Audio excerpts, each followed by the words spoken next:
அனைவருக்கும் வணக்கம். பிஜிடிஆர்பி வரலாறு யூனிட் 1லேருந்து யூனிட் 10 வரைக்கும் உள்ள அந்த டாபிக் ஃபுல்லாக கவர் ஆகிற மாதிரி answer the following questions MCQ வடிவில் நம்ம எடுத்திருக்கிறோம். இப்போ அந்த வரலாற்று அந்த கேள்விகளை பற்றி நாம் காணலாம். 110 கேள்விகள் அடங்கிய தொகுப்பு. இப்போ இன்றைய முதல் கேள்வி,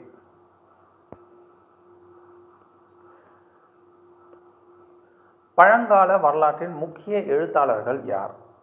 யாருன்னு பார்த்தீங்கன்னா ஹெரோடோட்டஸ் மற்றும் டூசிடஸ். இந்த ஹெரோடோட்டஸ் என்பவர் என்னன்னு பார்த்தீங்கன்னா வரலாற்றின் தந்தை என்று அழைக்கப்படுகிறார். முதல்ல ஒரு தகவலை எழுத்துப்பூர்வமாக பதிவு செய்தவர் யார்? ஹெரோடோட்டஸ். அவர் தான் வரலாற்றின் தந்தை என்றும் அழைக்கப்படுகிறார். அப்போ பழங்கால வரலாற்றின் முக்கிய எழுத்தாளர் யாருன்னு கேட்டால் ஹெரோடோட்டஸ். அதுதான் சரியான விடை. அடுத்து இரண்டாவது கேள்வி, சிந்து நாகரிகத்தின் மக்கள் வழிபட்டது என்பது பின்வருவனவற்றில் எது? எதை வழிபட்டாங்க? மாத்ரி தேவி, அதாவது தாய் தெய்வ வழிபாடு காணப்பட்டது. கரெக்ட். அடுத்தது ரெண்டாவது பசுபதி மகாதேவா. ஆமாம், பசுபதி என்னும் சிவனை வணங்கினார்கள். இதுவும் சரி. அடுத்து யோனி வழிபாடு மற்றும் மரத்தையும் வழிபட்டிருக்கிறாங்க. அப்போ மேற்கூறிய அனைத்துமே சரியாக உள்ளது. அடுத்து சிந்து சமவெளி நாகரிகத்தில் மணல் கலை நுட்பம் மற்றும் அளவீட்டு அலகுகள், இந்த அளவீட்டு அலகுகள் எங்கு கண்டுபிடிக்கப்பட்டது அப்படின்னு கேட்டிருக்கிறாங்க. இது மூணாவது கொஸ்டின். எங்கன்னா இது அந்த சிந்துவெளி நாகரிகத்தின் துறைமுக நகரமான லோத்தல், குஜராத்தில் காணப்படுகிறது. போகோவா அப்படின்ற சபர்மதி ஆசிரம அந்த நதி சபர்மதி நதிக்கரையின் துணையாறான போகோவா ஆற்றங்கரையில் அமைந்துள்ளது. இது லோத்தல். அடுத்து நான்காவது கேள்வி, வேத காலத்தின் ஆரம்பத்தில் ஆட்சி செய்தவர்கள் யார்? யாருன்னு பார்த்தீங்கன்னா இந்தோ ஆரியர்கள். அவங்க சப்த சிந்து என்று அழைக்கப்படும் அந்த 7 நதிகள் பாயும் இடத்துல குடியேறி தங்களுடைய ஆட்சியை ஆரம்பித்தார்கள். ஆரியர்கள் மத்திய ஆசியாவிலிருந்து கைபர் மற்றும் போலந்து கணவாய் வழியாக இந்தியாவிற்கு வந்தாங்க. வேத காலத்தின் ஆரம்ப பகுதி தான் முன்வேத காலம் அல்லது ரிக்வேத காலம் என்று அழைக்கப்படுகிறது. ஐந்தாவது கேள்வி, பிற்கால வேத காலத்தில் அதிகபட்சம் பிற்காலத்தில் அந்த சப்த சிந்து என்ற பகுதியிலிருந்து கிழக்கு நோக்கி சென்று கங்கை சமவெளியில் குடியேற ஆரம்பித்தாங்க. யார்? ஆரியர்கள். பின் வேத காலத்தில் அதிகபட்ச சக்தி கொண்ட குரு சமூகம் எது? எந்த சமூகம் வந்தது அப்படின்னு பார்த்தீங்கன்னா குரு மற்றும் பாஞ்சாலா அப்படின்ற சமூகம் சக்தி வாய்ந்ததாக மாறியது பின் வேத காலத்தில். அடுத்ததாக ஆறாவது கேள்வி, வேத காலத்தில் முக்கியமாக பயிர் செய்யப்பட்ட பயிர்கள் எவை? எந்த பயிர் அதிக முக்கியமாக பயிர் செய்யப்பட்டாங்க அப்படின்னு பார்த்தீங்கன்னா பார்லி மற்றும் கோதுமை. இவை தான் பயிர் செய்தார்கள்.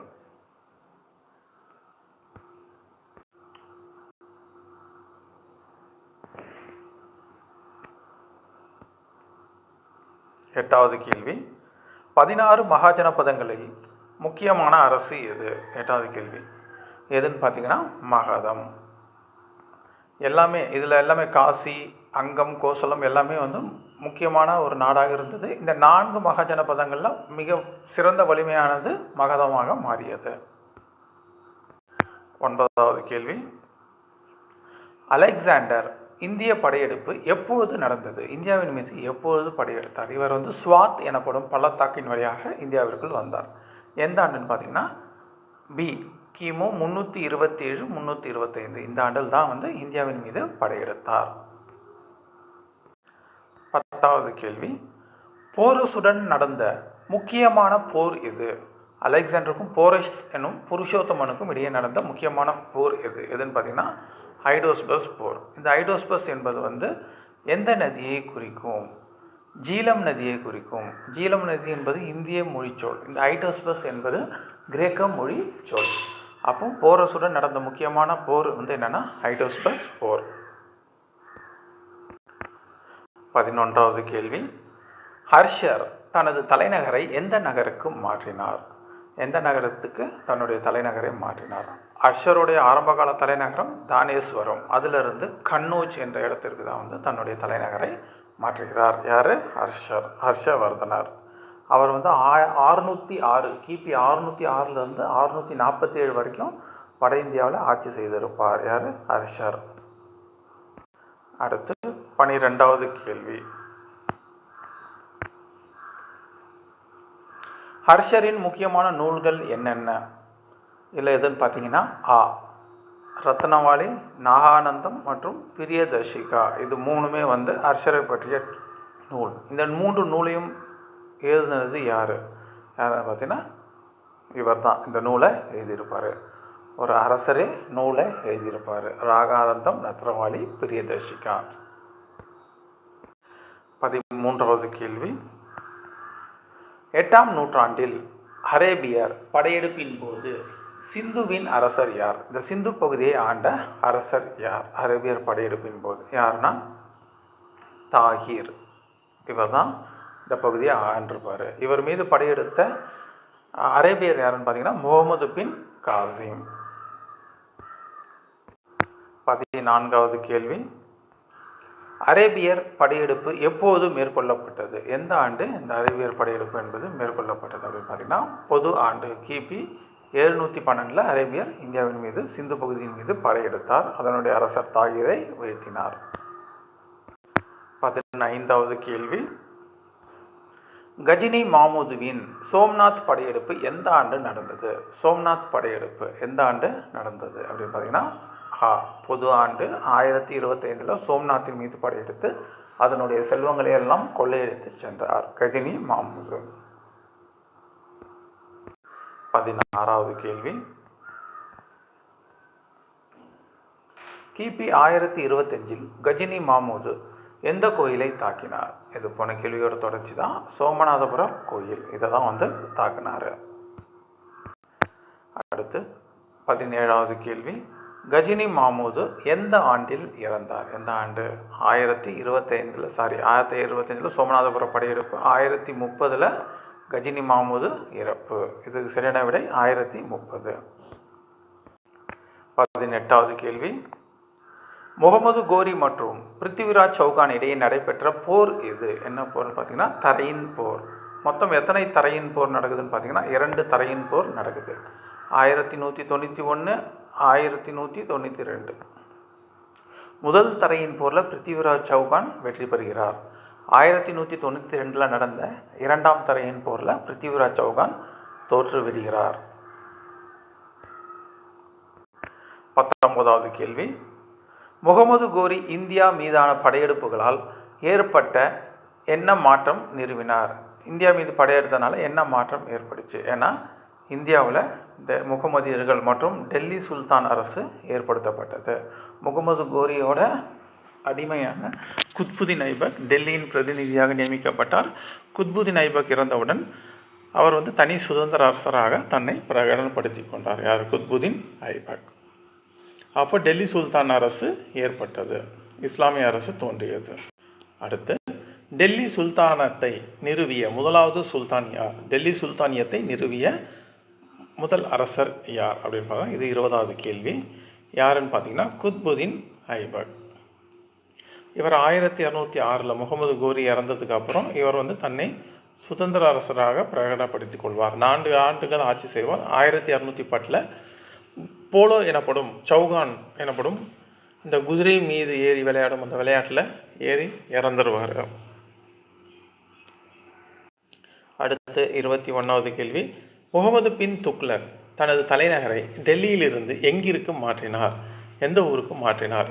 டெல்லியிலிருந்து தௌலதாபாத் என்ற நகரத்திற்கு மாற்றினார்.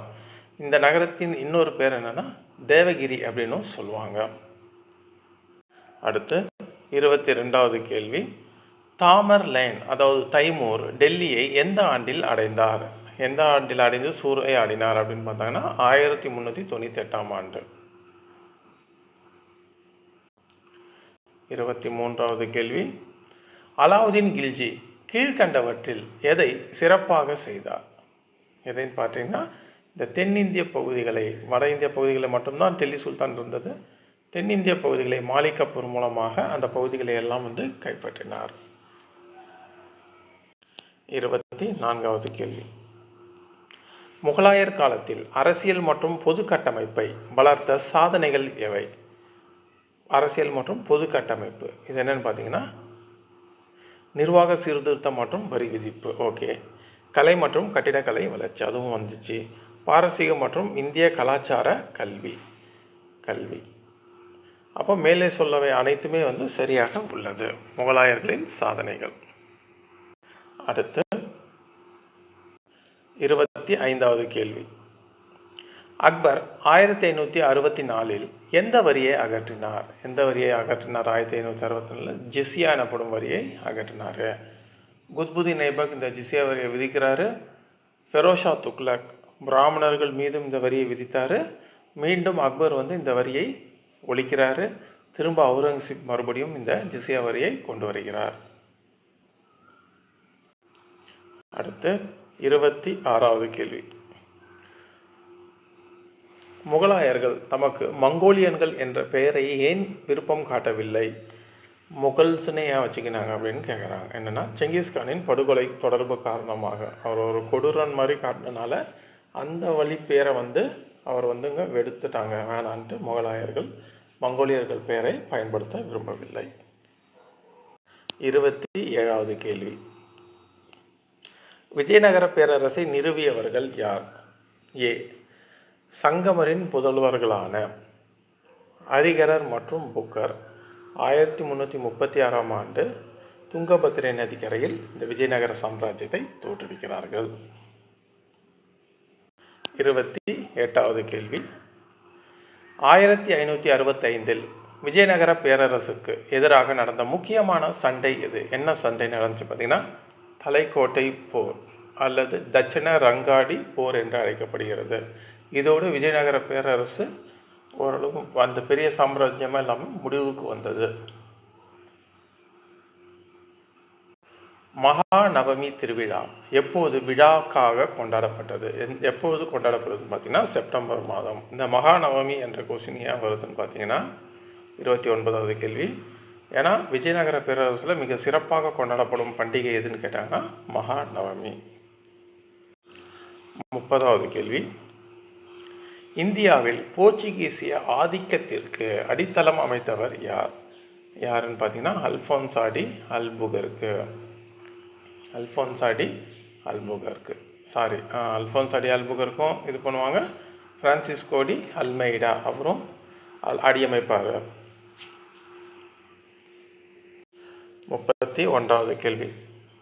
இந்தியாவுக்கான கடல் வழியை கண்டுபிடிப்பதில் முதன்மையாக இருந்த ஐரோப்பிய நாடு எதுனா கண்ட முடியும்னு சொல்லலாம், போர்ச்சுகல். முதல்ல பார்த்தோலோமியா டயஸ், பின்னாடி வாஸ்கோடகமா இந்தியாவை கண்டுபிடிப்பார்.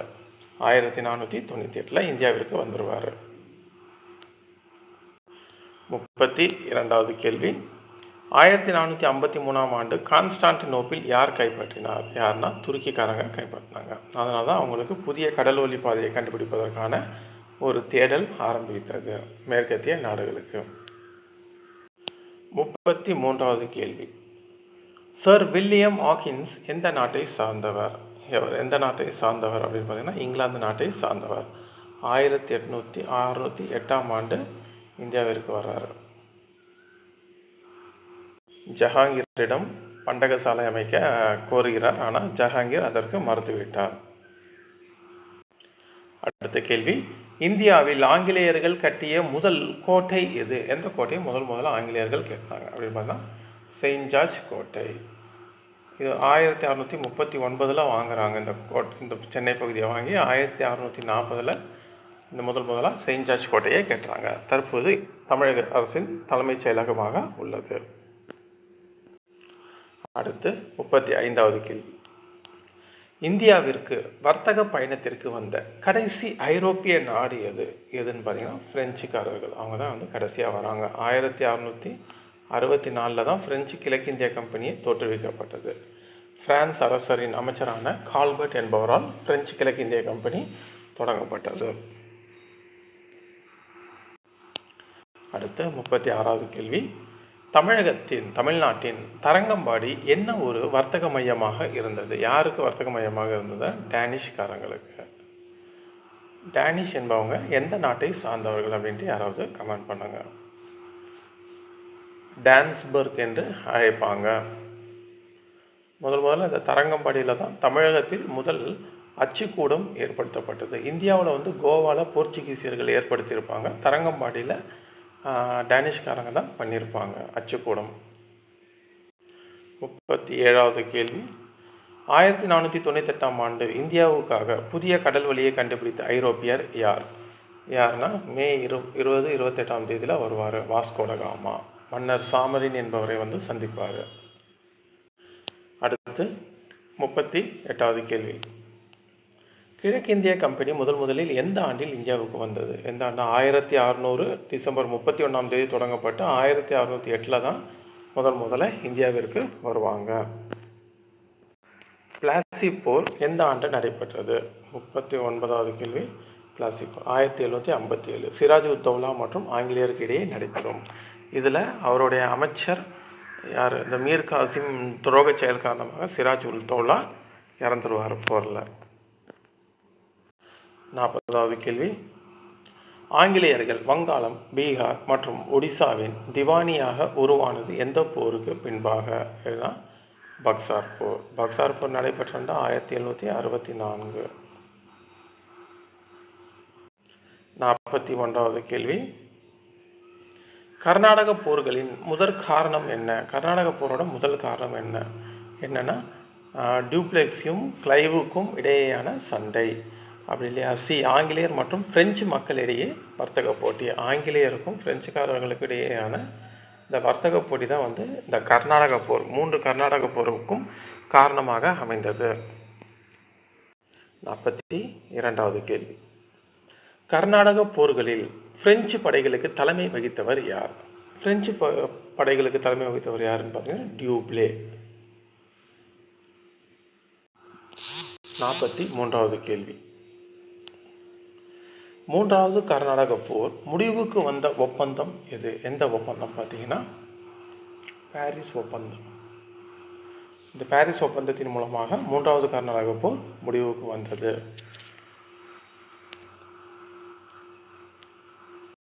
44வது கேள்வி. ராஜா ரஞ்சித் சிங் எந்த பேரரசை நிறுவினார்? எந்த பேரரசை நிறுவினார் அப்படின்னு பார்த்தீங்கன்னா சீக்கிய பேரரசை நிறுவினார். யார்? ராஜா ரஞ்சித் சிங். 45வது கேள்வி. ராஜா ரஞ்சித் சிங் எப்போது லாகூரில் தலைநகரை நிறுவினார்? எந்த ஆண்டுன்னு பார்த்தீங்கன்னா 1799. ஏற்கனவே 1799 2 முக்கியமான நிகழ்வுகள் நடந்திருக்கும் தமிழ்நாட்டில், தென்னிந்திய பகுதிகளில். ஒன்று 1799 திப்பு சுல்தான் மரணம், 4ஆம் மைசூர் போரில் மரணம். அதே நேரத்தில் 1799ஆம் ஆண்டு அக்டோபர் 16ஆம் தேதி கட்டபொம்மன் கைத்தாரில் தூக்கிலிடப்பட்டிருப்பார். அதே நேரத்தில் ராஜா ரஞ்சித் சிங் லாகூரில் தலைநகரை நிறுவிய ஆண்டு 1799. அடுத்து 42வது கேள்வி. லாகூரின் சிங்கம், லயன் ஆஃப் லாகூர் என்று அழைக்கப்படும் அரசர் யார்? யார்னா சீக்கிய பேரரசை தோற்றுவித்த ரஞ்சித் சிங், மகாராஜா ரஞ்சித் சிங் அவர் தான். 43வது கேள்வி. சதி ஒழிப்பு சட்டம் எப்போது கொண்டு வரப்பட்டது? எந்த ஆண்டுன்னு பார்த்தீங்கன்னா 1829. வில்லியம் பென்டிங் கொண்டு வராரு. ராஜாராம் மோகன் ராயின் உதவியுடன் இந்த சதி ஒழிப்பு சட்டம் கொண்டு வரப்பட்டது. 44வது கேள்வி. வில்லியம் பென்டிங் காலத்தில் எந்த கல்வி மினிட்ஸ் ஆஃப் எஜுகேஷன் வெளியிடப்பட்டது? யாருன்னா மெக்காலே. இந்திய கல்வியை பொறுத்த வரைக்கும் 1823ஆம் ஆண்டு பொது கல்விக்கான ஒரு பொதுக்குழு அமைக்கப்பட்டது. அந்த பொதுக்குழு வந்து இரண்டாக பிரிந்தது. ஒன்று கீழ் திசை கல்விக்குழு, ஒன்று மேல் திசை கல்விக்குழு. கீழ் திசை கல்விக்குழு வந்து தாய்மொழியிலே கற்பிக்கப்பட வேண்டும் என்று கூறியது. ஆனால் மேல் திசை கல்விக்குழு வந்து ஆங்கில கல்விக்கு முக்கியத்துவம் அளித்தது. அந்த நேரத்தில் இவரை வந்து நியமிக்கிறாங்க. Macaulay minutes of Indian education என்ற இதில் வந்து ஆங்கில கல்வி தான் இருக்கணும்ன்ட்டு சொல்கிறாரு. அப்போ இவரால் தான் இந்தியாவில் மேற்கத்திய கல்வியும் ஆங்கில கல்வி முறையும் இந்தியாவில் அறிமுகம் அடைந்தது. இந்தியாவின் முதல் சட்ட ஆலோசகர் யாருன்னு பார்த்தீங்கன்னாலும் கவர்னர் ஜெனரல் அவையின் முதல் சட்ட ஆலோசகர் யாருன்னா டிபி மெக்காலே. 45வது கேள்வி, 1857 கிளர்ச்சி எப்போது துவங்கியது? எப்போதுனா மே 10, 1857ஆம் ஆண்டு தொடங்கியது. 46வது கேள்வி, 1857ஆம் ஆண்டு கிளர்ச்சியின் முதன்மை தளமாக இருந்த இடம் எது? எதுனா மீரட். அங்கே தான் மண்டல் பாண்டே என்ற அதிகாரி தன்னுடைய மேதல் அதிகாரியை சுட்டு கொன்றுவார். 47வது கேள்வி, 1857 கிளர்ச்சியில் லக்னோவின் தலைமை வகித்தவர் யார்? லக்னோவில் தலைமை வகித்தவர் யார்? யாருன்னு பார்த்தீங்கன்னா பேகம் ஹஸ்ரத் மஹால் என்பவர்கள் தான் வந்து அயோத்தியில் பெரும் புரட்சிக்கு தலைமை வகிக்கிறாங்க. 48வது கேள்வி, 1857 கிளர்ச்சி குறித்து first war of Indian independence என்று அழைத்தவர் யார்? யார் என்பதை, அதாவது இந்த பெருங்கலக்கத்தை முதல் இந்திய சுதந்திர போர் என்று குறிப்பிட்டவர் யார் அப்படின்னு பார்த்தீங்கன்னா விநாயக் தாமோதர் சவார்கர், விடி சவார்கர். அதாவது முகலாய அரசர் பகதூர் ஷா பெரும் புரட்சிக்கு பிறகு இரண்டாம் பகதூர் ஷா எங்கு சிறைக்கு போயினார்? எந்த இடத்துக்கு சிறைசாலைக்கு அனுப்பப்பட்டார்? எங்கன்னா ரங்கூனுக்கு நாடு கடத்தப்பட்டார். அடுத்து 50வது கேள்வி, இந்திய முஸ்லீம் லீக் உருவான இடம் எது? எந்த இடத்துல இந்திய முஸ்லீம் லீக் 1906 உருவானது அப்படின்னு பார்த்தீங்கன்னா டாக்கா. இந்திய பங்களாதேஷ் தலைநகரமான டாக்காவில் தான் வந்து இந்திய முஸ்லீம் லீக் உருவான இடம் 1906. 51வது கேள்வி, முஸ்லீம் லீக் உருவாக்கத்தில் முக்கிய பங்கு வகித்தவர் யார்? யார்னா ஆகா கான் மற்றும் நவாப் அலி சலீமுல்லா. ஆகா கான், நவாப் அலி சலீமுல்லா இவங்க ரெண்டு பேருமே வந்து முஸ்லீம் லீக் உருவாக்கத்தில் மிக முக்கிய பங்கு வகித்தவர்கள். அடுத்து ஒத்துழையாமை இயக்கம். 52வது கேள்வி, ஒத்துழையாமை இயக்கம் துவங்கிய முக்கிய காரணங்களில் ஒன்று இது. சைமன் கமிஷனா, சதி ஒழிப்பா, ஜாலியன் வாலாபாக், ரவணின் விமானம். எதுன்னு பார்த்தீங்கன்னா ஜாலியன் வாலாபாக் படுகொலை 1919. இந்த கருப்பு சட்டம், ரவுலட் சட்டம் காரணமாக இது பண்ணனால ஜாலியன் வாலாபாக் படுகொலை நடந்தது. அதன் காரணமாக காந்தியடிகள் ஒத்துழையாமை இயக்கத்தை கிலாபத் மாநாட்டு இயக்கத்தில் தொடங்குகிறாரு. 53வது கேள்வி, ஒத்துழையாமை இயக்கத்தில் மக்கள் என்ன செய்ய தவிர்க்க வேண்டும் என கூறப்பட்டது? ஏ அரசாங்க வேலைவாய்ப்பு, பி ஆங்கில பள்ளி கல்வி, சி சட்டமன்றத்தில் பங்கேற்பது. அப்போ டி மேற்கண்ட அனைத்தும். அடுத்தது 53வது கேள்வி, ஒத்துழையாமை இயக்கம் முடிவுக்கு வர காரணமான நிகழ்வு எது? என்ன காரணமான நிகழ்வுன்னு பார்த்தீங்கன்னா சௌரி சௌரா.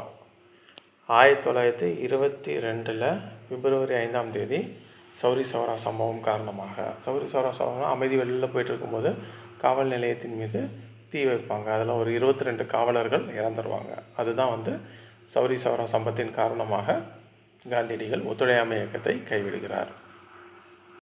55வது கேள்வி, கிரிப்ஸ் தூதுக்குழுவை அனுப்பியவர் யார்? இது 1942 கிரிப்ஸ் தூதுக்குழு இந்தியாவிற்கு வருகிறது. யாருன்னா இரண்டாம் உலகப் போர் நடைபெறும் போதே வரும் வின்சன் சர்ச்சில். அப்போ வின்சன் சர்ச்சில் என்பவர் தான் வந்து இங்கிலாந்தின் பிரதமராக இருந்தவர். அடுத்து 56, கிரிப்ஸ் தூதுக்குழு எந்த அரசியல் உறுதியை வழங்கியது? எதுனா போருக்கு பிறகு இந்தியாவிற்கு டொமினியன் அந்தஸ்து வழங்குவது பற்றி முடிவு செய்யப்படும் அப்படின்ட்டு இது வந்துச்சு. இந்த இதை தான் வந்து பின்தேதியிட்ட காசோலை என்று அறிவிப்பார் காந்தியடிகள்.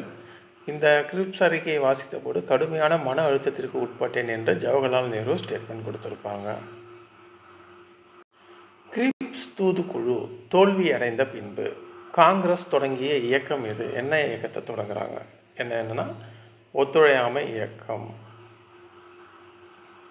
ஒத்துழையாமை இயக்கம் வராது, வெள்ளையனே வெளியேறு 1942 அந்த இயக்கம் தான் வந்து கரெக்டாக வரும். வெள்ளையனே வெளியேறு. ஒத்துழையாமை இயக்கம் என்பது இதில் தவறு. இதில் வந்து ஆப்ஷன் எதுவுமே கொடுக்கல.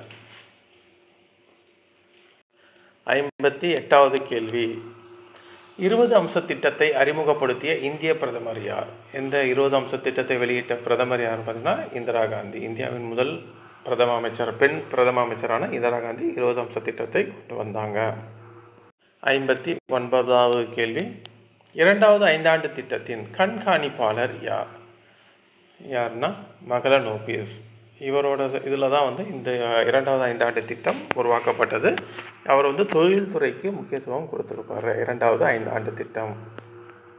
தொல்லியல் ரீதியான இரண்டாம் ஐந்தாண்டு திட்டங்கள் எல்லாமே வந்து கொடுத்துருக்குறாங்க சிலபஸில். இந்தியாவின் 5 ஆண்டு திட்டங்களை உருவாக்கும் அமைப்பு எதுன்னு பார்த்தீங்கன்னா திட்டமிடல் ஆணையம், பிளானிங் கமிஷன், 1950 உருவாக்கப்பட்டது. 61வது கேள்வி, பிளான் ஹாலிடே அதாவது திட்ட விடுமுறை காலம் எந்த ஆண்டுகளில் இருந்தது? எந்த ஆண்டுனா 1966 1969 வரை அந்த திட்ட விடுமுறை காலம் என்று அழைக்கப்பட்டது. திட்டமிடல் அதாவது பிளானிங் கமிஷன் இந்த ஆணையத்திற்கு பதிலாக அமைக்கப்பட்ட புதிய அமைப்பு பெயர் என்ன இதுன்னு பார்த்தீங்கன்னா நிதி ஆயோக் என்று பெயர் மாற்றம் செய்யப்பட்டது. 2015 நிதி ஆயோக் என்று செயல்பட்டு கொண்டிருக்கிறது. 63வது கேள்வி, இந்தியா பாகிஸ்தான் பிளவிற்கு காரணமான திட்டம் எது? இந்தியா பாகிஸ்தான் என்று பிரிவதற்கு காரணமான திட்டம் எதுனா மவுண்ட் பேட்டன் திட்டம். அதான் இந்தியா பாகிஸ்தான் என்ற இரு நாட்டாக வடிவமைத்தாங்க. 64வது கேள்வி, இந்தியா பாகிஸ்தான் பிரிவின் போது இந்தியாவின் நியாயவாதியாக இந்தியாவையும் பாகிஸ்தானையும் பிரிக்கிறதுக்கு அந்த கோட்டை வரைந்தவர் யார் அப்படின்னு கேட்டுக்கிறாங்க. யாருன்னு பார்த்தீங்கன்னா ராட்க்ளிஃப். அவர் தான் வந்து இந்தியா பாகிஸ்தான் என்ற நாட்டிற்கு எல்லையை வகுத்து கொடுத்தவர். 65வது கேள்வி, பாகிஸ்தான் எந்த நாடாக 1971 பிறந்தது? பாகிஸ்தான் 2 நாடாக பிரியுது. ஒன்று பாகிஸ்தான், மேற்கு பாகிஸ்தான் என்பது பாகிஸ்தானாகவும் கிழக்கு பாகிஸ்தான் என்பது பங்களாதேஷாகவும் பிரிந்தது 1971. இதற்கு உதவியது இந்தியா. அடுத்து, இரண்டாம் இந்தியா பாகிஸ்தான் போர் எப்பொழுது நடைபெற்றது? இரண்டாவது இந்தியா பாகிஸ்தான் போர் 1965. அப்போ முதல் இந்தியா பாகிஸ்தான் போர் 1947 சுதந்திரம் பெற்றவுடனேயே நடக்கும். ரெண்டாவது போர் 1965 நடக்கும். மூன்றாவது போர் 1971 நடைபெறும். அடுத்து, 1965 ஆண்டு போரின் முடிவில் கையெழுத்தான ஒப்பந்தம் எது? 65 என்ன ஒப்பந்தம் ஆகுதுன்னு பார்த்தீங்கன்னா தாஷ்கண்ட் ஒப்பந்தம். இந்த தாஷ்கண்ட் ரஷ்யாவில் இருக்கிற பகுதிக்கு போகும்போது தான் லால் பகதூர் சாஸ்திரி அவர்கள் இறந்துடுறாங்க. 1999 நடந்த இந்தியா பாகிஸ்தான் போர் எவ்வாறு அழைக்கப்பட்டது அப்படின்னு பார்த்தீங்கன்னா அது வந்து கார்கில் போர் என்று அழைக்கப்பட்டது. 69வது கேள்வி, கார்கில் போர் எந்த திட்டத்திற்கு பெயரிடப்பட்டது? கார்கில் போர் அப்படின்றதுக்கான பேர் என்ன? வேறொரு பேர் என்னன்னு பார்த்தீங்கன்னா ஆபரேஷன் விஜய். 70வது கேள்வி, இந்தியாவும் பாகிஸ்தானும் அணு ஆயுத சோதனை நடத்திய ஆண்டு எதுனா 1998. இந்தியா வந்து ராஜஸ்தானில் உள்ள போக்ரான் என்ற இடத்துல அணு ஆயுத சோதனையை நடத்தியிருக்கும். 71வது கேள்வி, அணிசேரா இயக்கம் நான் அலைன் மூவ்மெண்ட் உருவானது எப்போது? எந்த ஆண்டு உருவாச்சு? அதாவது 2ஆம் உலகப் போர் முடிந்தவுடன் முதலாளித்துவ நாடுகள் அமெரிக்கா பக்கமும் சோசியலிச நாடுகள் வந்து ரஷ்யாவிடமும் சென்றன. அப்போ வல்லரசுகளின் கீழ் நாடுகள் 2ஆக பிரியும் போது எந்த அணியிலும் சேர மாட்டேன் என்றது தான் வந்து அணிசேரா நாடுகள் நான் அலைன் மூவ்மெண்ட். இது எப்போ உருவானதுன்னா 1961. அணிசேரா இயக்கத்தை ஆரம்பித்த 3 முக்கிய தலைவர்கள் யாருன்னு பார்த்தீங்கன்னா நேரு, நாசர், டிட்டோ. இவங்க 3 பேருமே வந்து மிக முக்கியமான தலைவர்கள், அணிசேரா இயக்கத்தை தோற்றுவித்ததில் முக்கிய தலைவர்கள். 73வது கேள்வி, சார்க் அமைப்பின் முதல் மாநாடு எங்கு நடைபெற்றது? எந்த இடத்துல நடைபெற்றது சார்க் அமைப்பின் முதல் மாநாடு அப்படின்னு பார்த்தீங்கன்னா டாக்கா 1985 நடைபெற்றது. அடுத்து, சார்க் அமைப்பின் தலைமையகம் எங்கு உள்ளது? சார்க் அமைப்பின் தலைமையகம் எங்கு உள்ளதுன்னா நேபாளத்தில் உள்ள காட்மாண்டு. நேபாள தலைநகர் காட்மாண்டுல தான் வந்து இந்த சார்க் அமைப்பின் இது வந்து அமைந்திருக்கிறது, காட்மாண்டு. 75வது கேள்வி, பிரிஸ்க் பிரிஸ்க் அமைப்பு உருவாக்கப்பட்ட ஆண்டு எது? எந்த ஆண்டு உருவாக்கப்பட்டது? 2009. இதனுடைய ஃபுல் ஃபார்ம் என்னன்னா B for Brazil, R for Russia, I for India, C for China, S for South Africa அப்படின்ட்டு அந்த 5 நாடுகள் உள்ளது. இது உருவாக்கப்பட்ட ஆண்டு 2009. இதில் 2011 சவுத் ஆப்பிரிக்கா இணைந்தது. அடுத்து, பிரிக்ஸ் நாடுகளின் வளர்ச்சிக்காக நிறுவப்பட்ட வங்கி எது? எந்த வங்கி நிறுவப்பட்டது? பிரிக்ஸ் இதுக்காக அப்படின்னு பார்த்தீங்கன்னா நியூ டெவலப்மெண்ட் பேங்க் என்ற அமைப்பு வந்து உருவாக்கப்பட்டது. 77வது கேள்வி, சேரன் செங்குட்டுவன் தொடர்புடைய இலக்கியம் எது? சேரன் செங்குட்டுவனுடைய சகோதரர் தான் வந்து இளங்கோவடிகள் சிலப்பதிகாரம் என்ற நூலை ஏற்றிருப்பார். அப்போ சேரன் செங்குட்டுவன் தொடர்புடைய இலக்கியம் எதுன்னு கேட்டாங்கன்னா சிலப்பதிகாரம். அடுத்து 78வது கேள்வி, செங்குட்டுவன் யுத்தத்தில் தோற்கடித்த அரசர்களின் பட்டியல் எந்த நூலில் உள்ளது? இன்னொன்று முக்கியமாக அடிக்கடி கேட்பாங்க ஒரு கொஸ்டின், சேரர்களின் வரலாற்றை கூறும் 8 தொகை நூல் எது அப்படின்னு கேட்பாங்க. அப்போ எல்லாமே வந்து இதுக்கு வந்து 10 தான் வந்து சரியான விடை. அப்போ சேரன் செங்குட்டுவன் என்பது எந்த மூவேந்தர்கள் எந்த இதுன்னு கேட்டாங்கன்னா சேரவம்சம். சேரவம்சர்களை பற்றி குறிப்பிடும் நூல் 10. அடுத்து, கல்லணை கட்டிய கரிகால சோழனின் தலைநகரம் எதுன்னு பார்த்தீங்கன்னா உறையூர். எல்லாமே வந்து தஞ்சாவூர்னு யோசிப்போம், ஆனால் உறையூர் தான் வந்து பழங்கால சங்ககால சோழர்களின் தலைநகரமாக விளங்கிய பகுதி. பிற்கால சோழர்களின் தலைநகரமாக விளங்கிய பகுதி தான் தஞ்சாவூர். 80வது கேள்வி, பல்லவ மன்னர் நரசிம்மவர்மனின் விருது பெயர் என்ன? இவர் வாதாபி கொண்டான் என்றும் அழைக்கப்பட்டார், மாமல்லன் என்றும் அழைக்கப்பட்டார். மாமல்லன் மற்போரில் சிறந்தவன். இவர் தான் வந்து மகாபலிபுரம் இதை வந்து கட்டியிருப்பாங்க.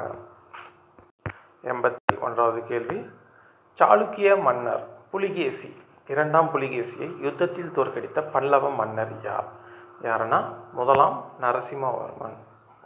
இது பண்ணி அவங்களுடைய தலைநகரான வாதாபியையும் அழிப்பார். அதனால் வாதாபி கொண்டான் என்றும் அழைக்கப்பட்டார். அடுத்து, சாளுக்கியர்களின் தலைமையகம் எங்கிருந்தது? தலைநகரமாக விளங்கிய பகுதி எதுனா வாதாபி. 83வது கேள்வி, மார்க்கோ போலோ எந்த ஆண்டு இந்தியாவிற்கு வந்தார்னா கிபி 1292 வராரு. நம்ம தூத்துக்குடி அருகே உள்ள இந்த காயல் துறைமுகத்தில் இருந்து தான் வந்து 1298 அவங்க ரோம் இத்தாலி நாட்டிற்கு சென்றிருப்பார். 84வது கேள்வி, மார்க்கோ போலோ தனது பயண அனுபவங்களை எழுதிய புத்தகத்தின் பெயர் என்ன பயண அனுபவம் எழுதினார்னா travels of Marco Polo, Marco போலோவின் பயண குறிப்புகள்.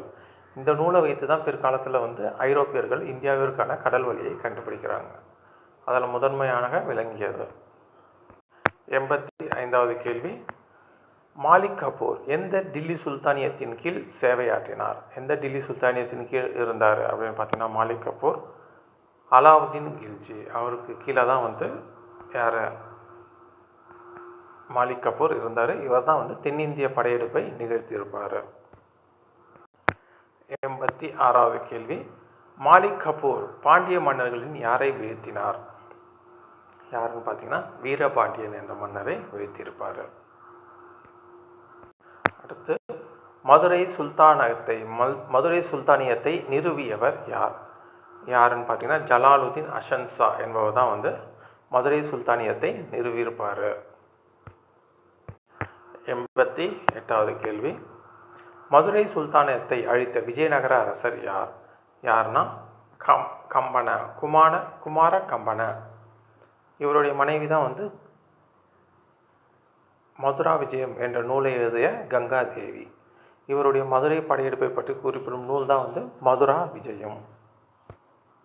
89வது கேள்வி, ஜஸ்டிஸ் பார்ட்டியின் முக்கிய நோக்கம் என்ன ஜஸ்டிஸ் பார்ட்டி நீதி கட்சியின் முக்கிய நோக்கம் என்ன? பிராமணர் அல்லாதோரின் உரிமைகளை பாதுகாத்தல் என்பதுதான் வந்து ஜஸ்டிஸ் பார்ட்டியின் முக்கிய நோக்கம்.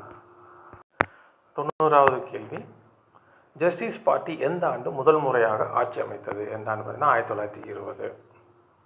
அந்த மாண்டேகோ செம்ஸ்போர்ட் சீர்திருத்தத்தின்படி மாகாண சட்டமன்றங்கள் அமைக்கப்பட்ட போது அதில் வெற்றி பெற்று ஜஸ்டிஸ் பார்ட்டி தமிழ்நாடு அந்த மெட்ராஸ் மாகாணத்தில் ஆட்சி அமைக்கிறது. 91வது கேள்வி, ஜஸ்டிஸ் பார்ட்டி பின்னாளில் என்ன பெயருடன் அறியப்பட்டது அப்படின்னா திராவிடர் கழகம் என்று அறியப்பட்டது. இந்த திராவிடர் கழகத்தை தொடங்கினவர் யாருன்னா தந்தை பெரியார். அடுத்து, சுயமரியாதை இயக்கத்தின் போது பெரியார் வெளியிட்ட இதழ் எந்த இதழை வெளியிடுறாருன்னா குடியரசு என்ற இதழை வந்து வெளியிடுறாரு.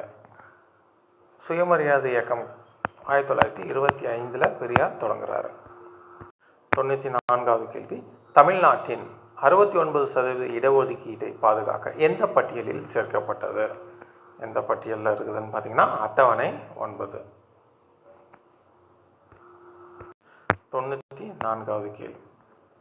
புவியியல் கண்டுபிடிப்புகளின் தாயகமாக அழைக்கப்படும் நாடு எது? எந்த நாடு புவியியல் கண்டுபிடிப்புகளின் தாயகமாக இருக்கிறது அப்படின்னு பார்த்தீங்கன்னா போர்ச்சுகல் தான்.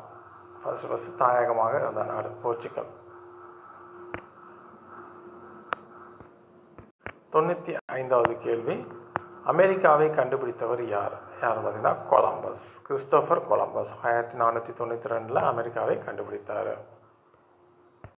96வது கேள்வி. உலகத்தை சுற்றி வரும் பயணத்தை சுற்றி வரும் முதலில் முடித்தவர் யார்? யாருன்னா மெக்கலன். இவர் பயணம் செய்த அந்த கப்பலின் பெயர் விக்டோரியா.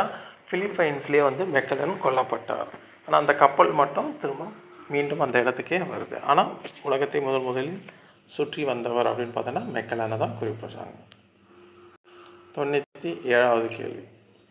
தொழில் புரட்சி முதலில் எங்கு தொடங்கப்பட்டது? தொழில் புரட்சியின் தாயகம் அல்லது தொழில் புரட்சி எங்கே முதல்ல தொடங்கப்பட்டதுன்னு பார்த்தீங்கன்னா இங்கிலாந்து. 98வது கேள்வி. பிரெஞ்சு புரட்சிக்கான 3 முக்கியமான நியாய உரைகள் எவைன்னு பார்த்தீங்கன்னா சுதந்திரம், சமத்துவம், சகோதரத்துவம். இதுதான் முக்கியமாக வரும். அடுத்து 99வது கேள்வி. பாஸ்டில் சிறை எப்பொழுது கைப்பற்றப்பட்டது? 14 ஜூலை 1789. 100வது கேள்வி. வியன்னா காங்கிரஸ் மாநாடு எந்த ஆண்டில் நடைபெற்றது? வியன்னா காங்கிரஸ் மாநாடு 1815ஆம் ஆண்டு. அடுத்து 101வது கேள்வி. வியன்னா மாநாட்டின் முக்கிய நோக்கம் என்ன நோக்கம்? முக்கிய நோக்கம் அப்படின்னு பார்த்தீங்கன்னா ஐரோப்பாவில் பழைய அரச முறைக்கு மீளுதல். அந்த மன்னராட்சி முறை இது பண்ணுறது தான் இந்த வியன்னா காங்கிரஸ் மாநாட்டின் முக்கிய நோக்கமாக இருந்தது. 102வது கேள்வி. வியன்னா மாநாட்டில் முக்கிய அமைப்பாளர் யார் இந்த முக்கிய அமைப்பாளர்னா பிரான்ஸ் மெட்டர்னிக் என்பவர் தான் இந்த வியன்னா காங்கிரஸ் மாநாட்டிற்கு மிக முக்கியமானவராக கருதப்படுகிறார். 103வது கேள்வி. 1848 புரட்சியின் விளைவாக எந்த நாட்டில் குடியரசு அமைப்பை அறிவித்தனர்? அப்போ இதை நம்ம பிரான்ஸில் கிட்டத்தட்ட 3 முறை புரட்சி வந்திருக்கும். 1789, 1830, 1848. அப்போ நம்ம முக்கியமாக பார்க்கும்போது எந்த நாட்டில் தான் பிரான்ஸ் தான் இதற்கு சரியான விடை. 104. 1848 புரட்சியின் போது பிரான்சில் ஜனாதிபதியாக தேர்ந்தெடுக்கப்பட்டவர் யார்? பார்த்தீங்கன்னா லூயி நெப்போலியன். இவர் 3ஆம் நெப்போலியன் என்றும் பின்னாடி அழைத்து கொள்ளப்பட்டார். அதுதான் நெப்போலியன் போனபர்ட்டோட சொந்தக்காரர் தான் இவர். 105வது கேள்வி. இத்தாலி ஒருங்கிணைப்பின் தந்தை என்று அழைக்கப்படுபவர் யார்? இத்தாலி ஒருங்கிணைப்பின் தந்தை என்று அழைக்கப்படுபவர் மாசினி. 106வது கேள்வி. முதல் உலகப் போரில் மத்திய சக்திகள் என்று அழைக்கப்பட்ட நாடுகள் எவை? எந்த நாடுன்னு பார்த்தீங்கன்னா ஜெர்மனி, ஆஸ்திரியா, ஹங்கேரி மற்றும் ஓட்டமான் பேரரசு. இவை தான் முதல் உலகப் போரில் மத்திய சக்திகள் என்று அழைக்கப்பட்ட நாடுகள். 107வது கேள்வி. முதல் உலகப் போரின் நேரடி அல்லது உடனடி காரணம் எது? ஆர்ச்சுக் பெர்டினாண்ட் கொலை. இதுதான் முதல் உலகப் போருக்கு நேரடி காரணமாக அமைந்தது. 108வது கேள்வி.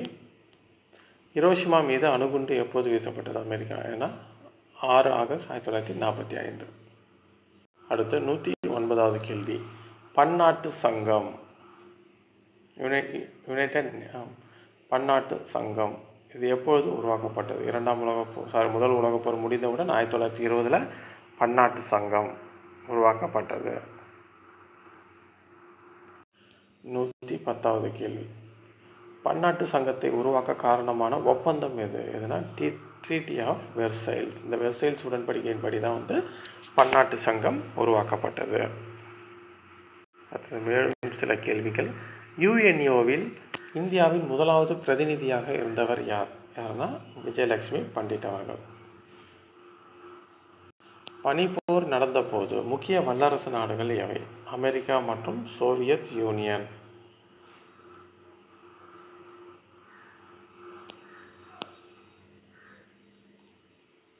பனிப்போர் அதாவது கோல்டு வார் எப்பொழுது முடிவுக்கு வந்தது? எப்போதுனா சோவியத் ரஷ்யா 1991 சிதறுண்ட போது பனிப்போர் முடிவுக்கு வந்தது.